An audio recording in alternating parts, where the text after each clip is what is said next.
오늘 좀 거만한 방송을 좀 할 겁니다. 이 나이 먹고 철없는 인간들이 너무 많아서. 내 오늘 방송은 당신에게 어른이 되는 법을 좀 가르쳐 줄게요. 오늘 방송은 내가 작정하고 하는 방송이기 때문에 많이 아픕니다.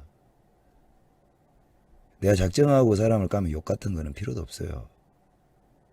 일단 이 이야기는 과정을 대략적으로 이야기를 하면, 자, 간단하게 김정민 박사나 아수라, 나 이 세 명은 저마다 각자 뛰어난 탤런트들을 가지고 태어났고 각자의 분야에서 각자의 영역 내에서 팬덤을 확보하고 있다가 뭉쳐서 시너지를 내었던 겁니다. 허나 사실 애당초부터 존재하지도 않았던 서열을 그 구태여 거기에 있던 사람들 중에 왜곡된 새끼들이 있어요. 우리 박사님이 1등을 해야 되는데, 우리 정권이가 1등을 해야 되는데, 우리 아수라가 1등을 해야 되는데 이걸 몰라요? 내 입으로 꼭 이야기를 해야 되겠습니까? 그것으로 인해서 돈을 주는 사람들에게 압박을 받으면 크리에이터는 흔들리게 되어 있어요. 저는 제 주관적으로 김정민 박사와 나하고는 추구하는 바가 다릅니다. 그리고 애시당초 시작할 때 주종의 관계로 시작한 게 아니에요. 조력자의 관계로 시작을 한 거죠. 그리고 늘상 방송을 하면서 이야기를 했듯이 나는 아스팔트고 국내 현안에 집중하는 사람이고 김 박사는 국제 현안과 어젠다에 집중하는 사람입니다. 즉 내가 만약에 애시당초 김정민 박사하고 일을 할 때 나와 주특기가 겹쳤다면 난 일을 하지 않아요. 그러니 합쳐져서 좋아 보였던 것이지 같은 사람 중에 달리기를 네가 더 잘한 1등 밑에 만년 2등이 아니었다는 겁니다. 이걸 인정하십시오. 팬들이 헷갈려 했던 거예요. 아시겠습니까? 김정민 박사님의 어머님이 가장 큰 이 부분에 있어서 문제입니다. 문제. 어머님의 자식이자 어머님의 인형이 아니라는 거예요. 어머님께서 저를 왜 내치셨습니까? 왜 저를 죽여야만 했나요? 어머님의 자식이 1등이 되어야 된다는 그 모정 때문에 일어난 일 아니겠습니까? 난 지금의 작금의 일이 아니라 내 일을 이야기를 하는 겁니다. 내가 입을 함구했던 건 어머님의 그 모정을 내가 이해한다는 말입니다. 모르겠어요. 난 이해했어요. 그래서 말하지 않았습니다. 최길갈 씨를 찾아갔을 때 알고 있었습니다. 아수라한테 전화를 해서 안정권을 죽여라? 알고 있었습니다. 우리 정기태한테도 전화를 하셨죠. 안정권이가 너를 이용하고 네 명의로 해서 너한테 사기를 칠 것이다. 너를 버릴 것이다. 우리 애들이 다 이야기를 해줍니다. 소위 말하는 반중 지지자 청년들한테 매번 전화를 돌리셨잖아요. 안정권이는 사기꾼이다. 알고 있었습니다, 어머니. 그렇지만 저는 그게 별 문제가 된다고 생각하지 않았어요. 어머니는 그럴 수 있죠. 자식에 대한 욕심. 그럴 수 있습니다. 그래서 그게 크게 문제되지 않다 생각했고, 안정권이가 5.18 작년 집회입니다. 그것을 보고 위기를 느끼신 것 같아요. 이놈 새끼가 김정민 밑에 있더니 이제는 김정민 몫을 다 훔쳐먹는 지경까지 이르렀구나. 강주바닥에 3,000명을 풀어놨으니 어머니 입장에서는 그때부터 기류가 좀 흐트러졌었습니다. 이해했습니다. 제가 순수할 수는 없어요. 고백드리자면 저는 주장하시는 바처럼 귀대개 후원자를 일일이 접촉을 해서 제 편으로 꼬셔온 적, 시도조차 해본 적이 없지만 내가 그러한 주장에 입을 다물었다는 것은 일정 부분 인정을 한다는 거예요. 왜? 제가 방송을 통해서 열심히 했죠. 김정민 박사님의 후원자들이든 시청자들이든 그 사람들을 눈에 들기 위한 처신을 했습니다. 방송 열심히 했고 집회 열심히 했고 처세 열심히 했습니다. 화면을 통해서요. 그 결과가 김정민 박사님을 지지하던 팬들에게 마음의 변화를 일으켰다면 주장하시는 바대로 방법은 다르겠지만 결과가 그러하니 그렇게 생각할 수 있겠거니 하고 뭐 저는 이해를 했습니다. 그러나 어머니, 소년이가 사기꾼인 걸 어머니 모르셨습니까? 제가 가장 궁금한 건 바로 이겁니다. 구태여 왜 남의 가정사에 어머니 이야기까지 꺼내서 이렇게 드리는 건지는 모르겠습니다만은 꼭 이걸 여쭤보고 싶었어요. 민병일까지 가려면 이걸 알아야 하거든요. 어머니 정말 소년이가 사기꾼인 걸 모르셨어요? 어머니 예솔이 이야기 하셨죠? 예솔이는 무슨 간첩입니까? 그걸 설명하셔야죠. 시청자들이 궁금해합니다.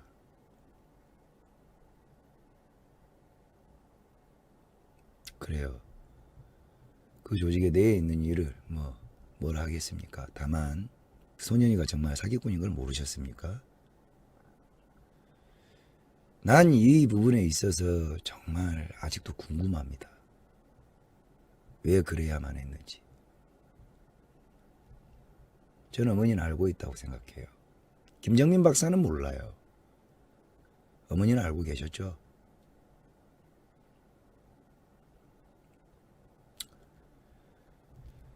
그래요. 그렇게 사건은 일어났습니다. 자, 딱 여기까지만 제가 이야기를 하고 넘어가겠습니다. 그 안에 숱한 일들이 있었고 아수라가 저를 죽일 듯이 씹어서 무슨 짓을 했는지도 저 압니다. 진누머의 키라와 김대성이가 얼마나 저를 씹어 제꼈고 진짜 말도 못하게 한 거 압니다. 용서 못할 수준이 아니라는 거죠. 그게 돈 많이 벌어서 그래요. 그건 내가 돈 많이 버는 비용의 대가죠. 대가입니다. 그게 그렇게 저한테 뼈 아프지 않아요. 늘 그래 오니까 돈 많이 버는 애, 가난했었던 놈인데 보란듯이 돈을 많이 버니 얼마나 믿겠습니까? 그래서 아수라에게 늘 이야기를 했습니다. 당신과 나는 서로를 늘 믿지 못하지만 방송에서 언급하지 말자. 그리고 서로의 재능 부분에 대해서 인정해주자. 온전히 비즈니스죠. 지금도 마찬가지입니다. 나는 아수라에 대해서 백날 이야기를 해봐야 아무 기대가 없기 때문에 아무렇지도 않아요.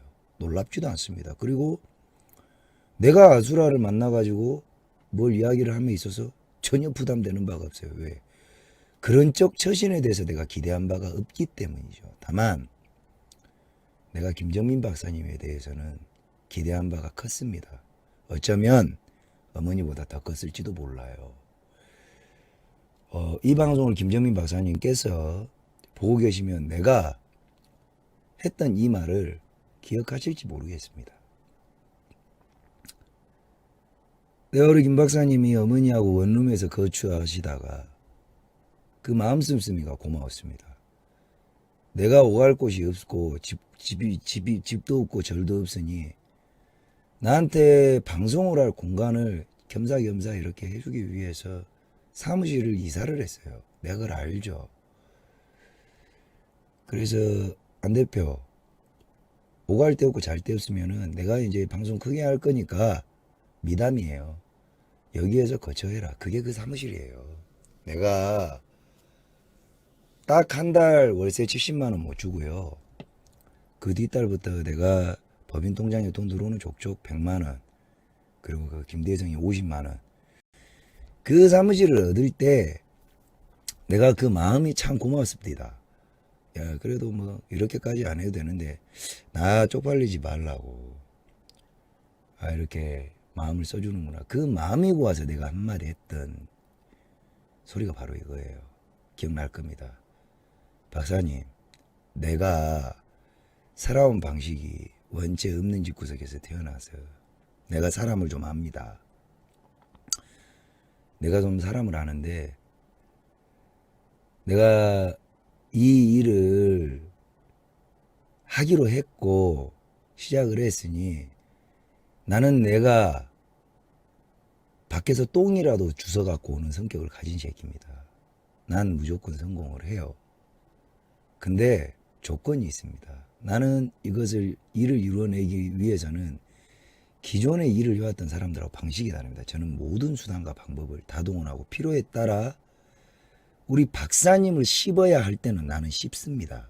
그게 돈이 될 때는. 그리고 조직에 도움이 될 때는.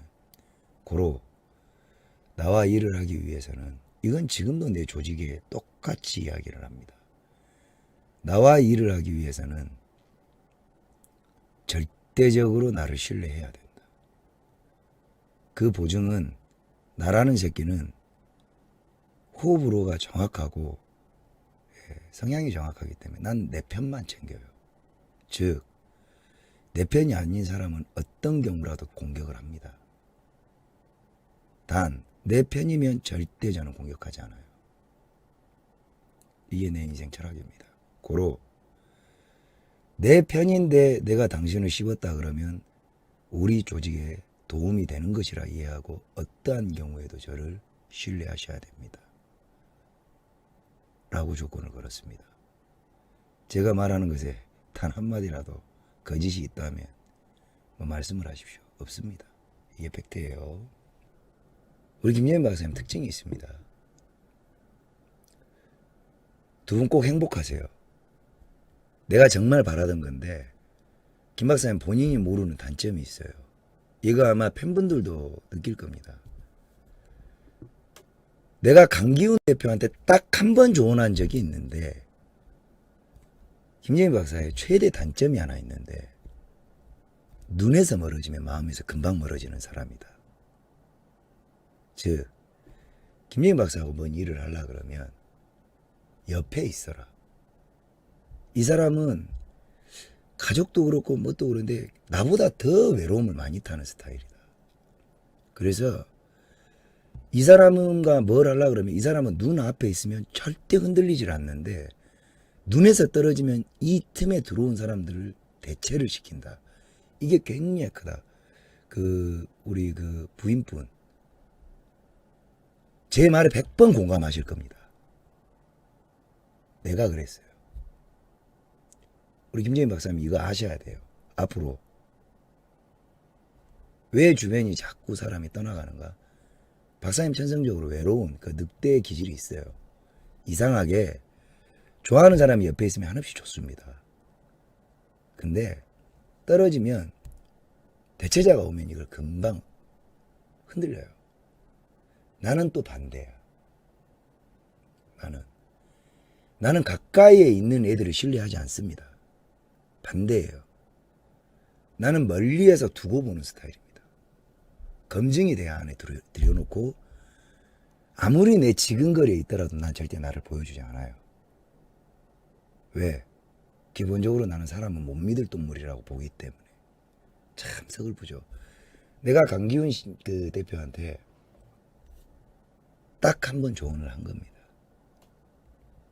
가까이 있어라. 너무 좋은 시너지가 나올 것 같다. 똑똑한 친구고 유능해요 서로가. 그러니 자리를 내주지 말아라. 그 주변에 사람이 많다. 흔들리지 말고 붙어서 잘 이렇게 슬기롭게 해서 의지를 하면 이 사람이 정이 많은 사람이기 때문에 많이 내준다. 그럼 받은 만큼 또 돌려줘라. 그럼 그 관계가 정말 건전히 오래 간다. 이거 조언 딱 한 번 했어요. 이거 딱 한 번 했습니다. 요거 빼고는 모자랄 게 없는 사람이었어요. 나한테는. 나한테 있어서 김 박사님은 약간 애 같았어요. 이게 나쁜 의미가 아니라 실제로 또 그 애 같은 구석이 있고 어머니의 그 지나친 모성이 나는 이런 화를 참극을 빚을 거라고 본인한테도 이야기를 했고 내가 주변 몇몇한테도 이야기를 했습니다. 뭐 결과가 보여주었죠. 이게 옳은 모정인지 좋은 모정인지 뭐 자식 못되기를 바라는 모정은 없겠지만은 나는 우리 동생분한테도 꼭 드리고 싶은 말이 있어요. 내가 우리 동생분을 정말 좋게 봤거든요. 나를 어떻게 생각할지 모르겠지만 우리 정훈이 형님은 많은 대화를 안 나눠봤지만 내가 지금 생각하는 그 형에 대한 그 부분에 대해서 멈춰주기를, 내가 감히 자격이 되는지 모르겠지만 멈춰주기를 간곡히 부탁합니다. 이건 좋은 방법이 아니에요. 그리고 김재민 박사님 그 동생 김정훈 형님이에요. 여러분들이 지금 최근에 일어나는 분란 사태에서 오해를 하시는 분들이 계시는데 절대 그런 사람이 내가 아는 선에서는 아닙니다. 어떤 무엇인가 모르는 정말 중간에 가족사까지 찢어버리게 만든 이 원인을 제공한 세력이 있어요. 어머니 눈을 가리고 그 어머니가 정말 큰아들을 지나칠 정도로 사랑하죠. 예. 멈춰주세요. 그게 맞을 겁니다. 앞으로 그 가족을 위해서도. 자, 김정인 박사하고 나하고 왜 멀어졌냐고요? 간단해요. 이거 어려울 거 없습니다. 눈에서 멀어진 겁니다. 그러니 주변에서 얼마나 했겠어요. 그러니 애를 많이 썼어요. 이 시작이 그 김대성이라는 애가 문제였어요. 내가 끄집어내자면은 복잡해지는데 그 김대성이라는 애가 월권을 한 겁니다. 자세하게는 여기에 엮여있는 인간들이 너무 많아요. 그러니 내가 덮겠습니다. 직원이 이런 짓거리를 했다. 이거 말이 안 되는 거지 않느냐. 그러니 그걸 아주 현명하게 김정민 박사를 받아들인 거예요. 그래, 그건 안 되죠. 그런 일이 일어나서는 안 되죠. 그래서 나는 우려를 해서 이야기를 했고 그걸 상대 사장이 받아들인 겁니다. 그래서 약간의 징계 처분이 내려졌어요. 근데 이 새끼가 앙심을 품은 겁니다. 그 전국 투어라는 단톡방에서 내 직원들이 있는 자리에서 내 직원한테 명령식으로 딴지를 건 거예요. 내가 있는데. 앙심을 품었겠죠. 나한테 화를 못 내니 내 직원한테 화를 낸 겁니다. 어떤 사장이 내가 봉급주는 내 직원을 남의 직원이 면전에서 사장이 있는 데서 갔다가 그렇게 면박을 주고 지랄을 하면 내가 종속되어 있는 집단다이고 나도 엄연히 법인체 사장인데 그쪽의 사장이 김정민 박사가 이거는 처세의 기본 아니겠어요? 나는 이런 모양을 굉장히 중요하게 여긴 내가 아무리 광대짓을 하고 앵벌이 비슷한 짓거리를 하더라도 나는 이 기본이 존재하지 않는 조직은 의미가 없다고 보는 위계와 체계가 없는 조직은 오래 못 가요. 내가 경상도 사투리를 하는 거는 제가 이렇게 극도로 감정을 제어하면 경상도 말이 나옵니다. 그 이해를 해주세요. 섞여요.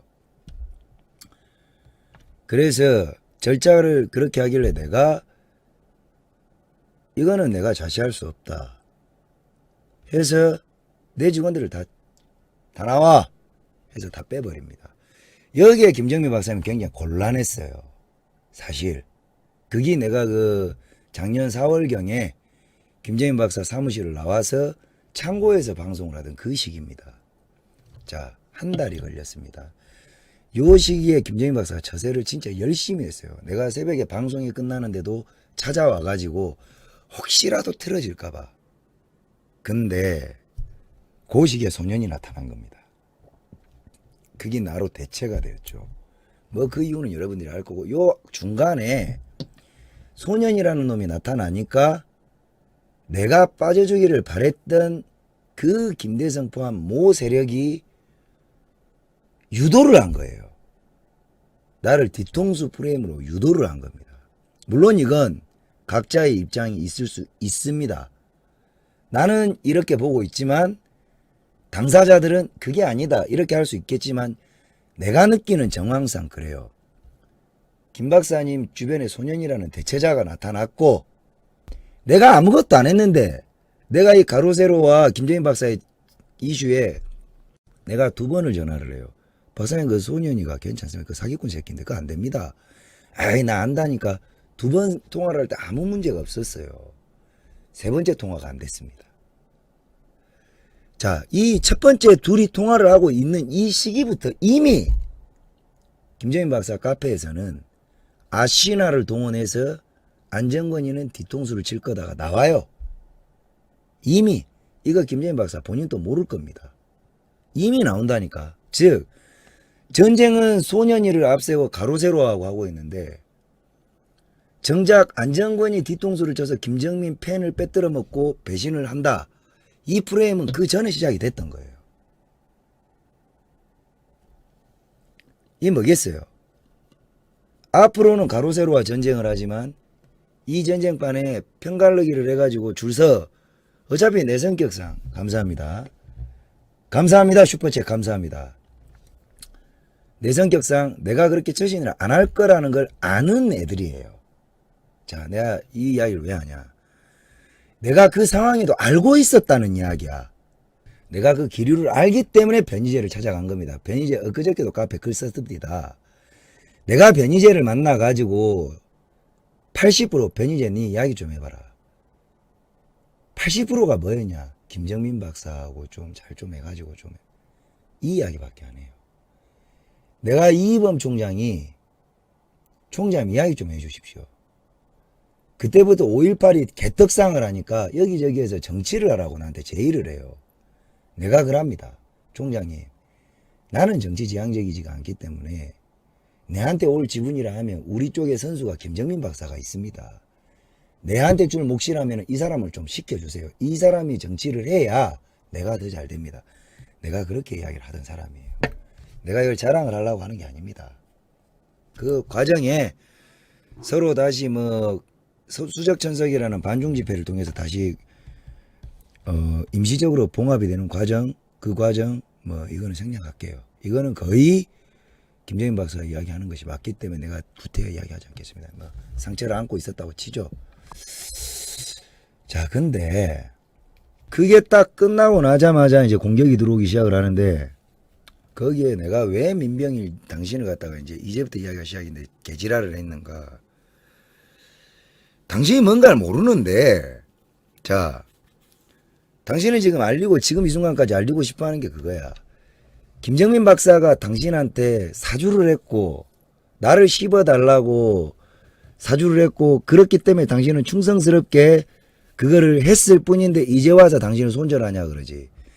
당신의 문제는 바로 이거라. 나는 어떤 이유에서 내가 할 수 없는 이유에 의해서 김정민 박사가 나에 대해서 또다시 오해를 해서 또 그런 안 좋은 마음 먹었을 수 있다고 봐요. 그러나 그렇다 손 치더라도 아이를 그마에 쳐문 인간이 애도 아니고 그런 짓거리를 해. 나는 그걸 이야기를 하는 거야. 이 양반아. 애들은 그래도 돼. 당신 나이만 그렇게 하면 안 돼. 당신의 그 처신이 애국당 시절 조원진한테 하던 짓거리부터 지금까지 변희재, 최길갈 그대로 넘어와. 당신의 스타일이야. 뭐야? 수단과 방법을 안 가린다고. 그 짜집기에서 내가 1년을 시달렸어. 그걸 갖고 와서 조목조목 리피트하는 것이 그게 팩트체크야? 어디에서 그게 팩트니?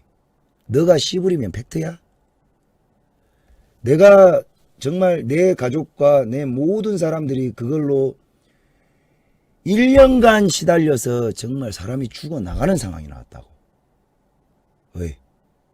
근데 그걸, 그러니까 당신의 인간성이란 것이 바로 여기에서 나와요.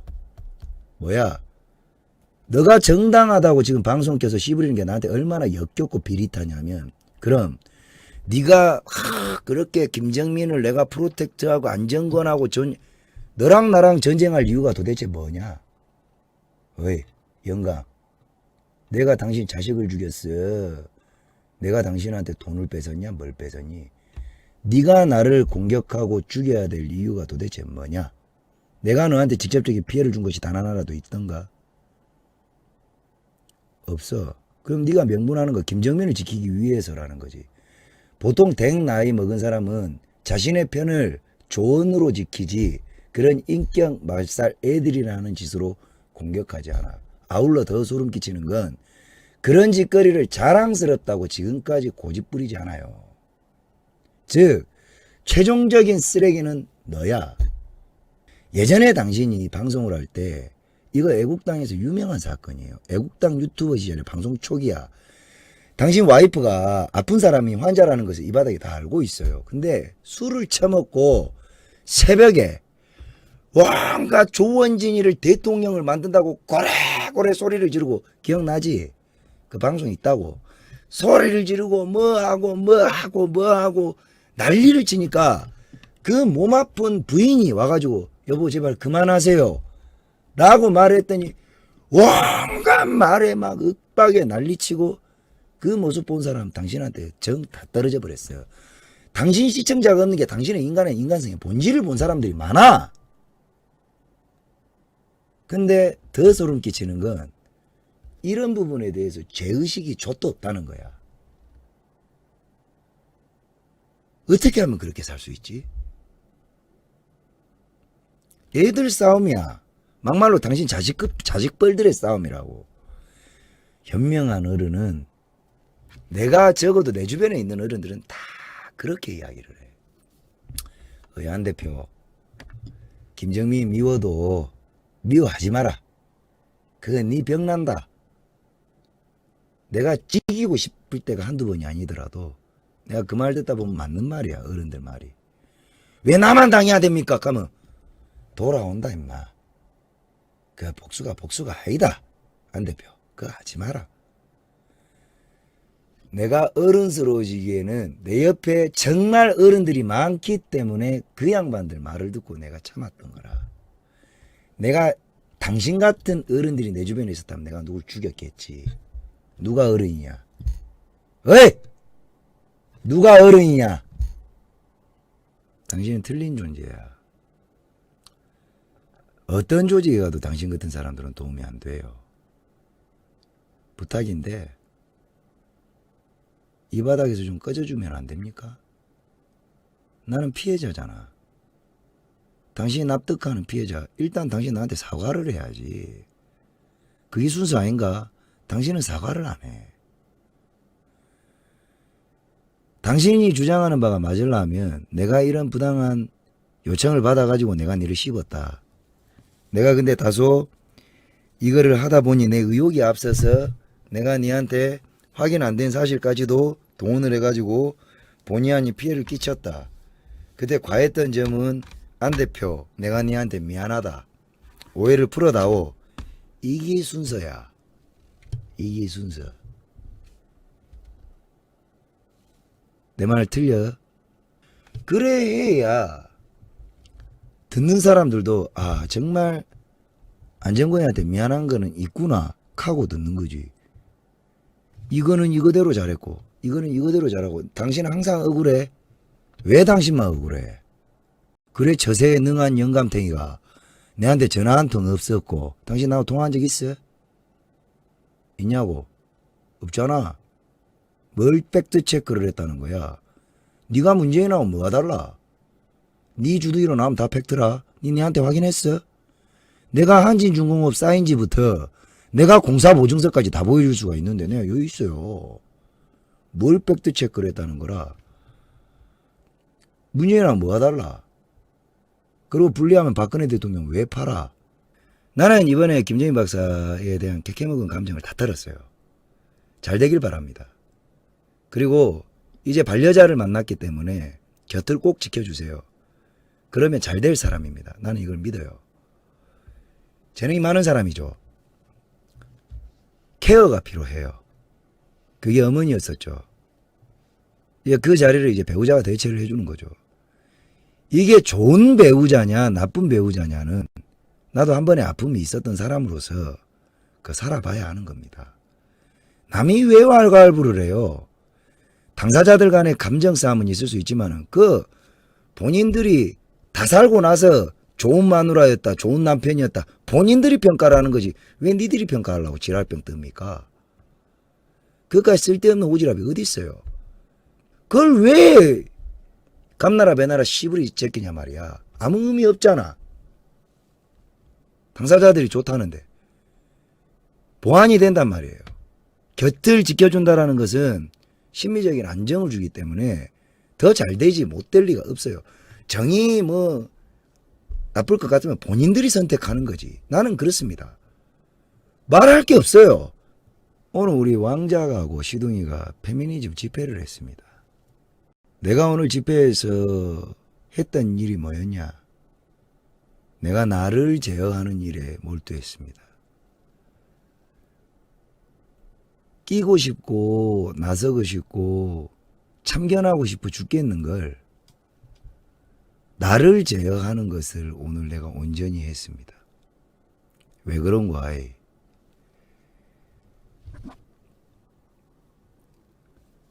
어른이란 그래야 하거든. 내 자리를 내줄 줄도 알아야 되고 그들로 하여금 결정을 하는 연습을 시킬 필요가 있어요. 내가 이 바닥을 걸어오이 어른이라는 작자들이 그런 게 없어요. 온전히 내 자리를 비워주는 사람이 없더라 이 말이야. 딱 한 명 있었습니다. 그게 우리 상진이 형이에요. 내가 그 형의 가르침을 가슴으로 보고 배우고 나서 내 그림자를 따라오는 애들에게 무엇을 가르쳐야 되는가? 내 자리를 내주는 방법을 가르쳐야 되겠구나. 나는 그 생각에서 내 썩어 빠진 이기심이 여기까지 올라와. 내가 마이크 한번 잡을까? 내가 차에 한번 올라갈까? 너 그런 식으로 행진하면 안 돼. 너 그런 식으로 연설하면 안 돼. 하고 싶은데 내가 온전히 나를 제어하는 연습을 오늘 했습니다. 그리고 그걸 그 애들과 다르게 내가 이루어냈어요. 그래서 내가 오늘 또 어른이 되었다고 나를 칭찬했습니다. 그래, 비울 줄도 알아야지. 사람들이 조롱을 해요. 왕자가 더 잘 돼서 네 집은 네 후원자 네 돈 다 빼들어 먹는 거 아니냐. 나는 왜 그 생각 안 하겠어요. 그러나 나는 갸를 폄하하면서 짓밟으면서 갸를 억눌러가면서 얻는 돈에 집착하지 않습니다. 내가 더 열심히 하면 돼. 내가 좀 덜 자면 돼. 내가 더 고민하면 돼. 그렇게 해서 서로 발전하는 겁니다. 그리고 이 친구들이 더 잘 돼서 많이 잘 되면 내가 더 좋아지는 거 아니겠어요?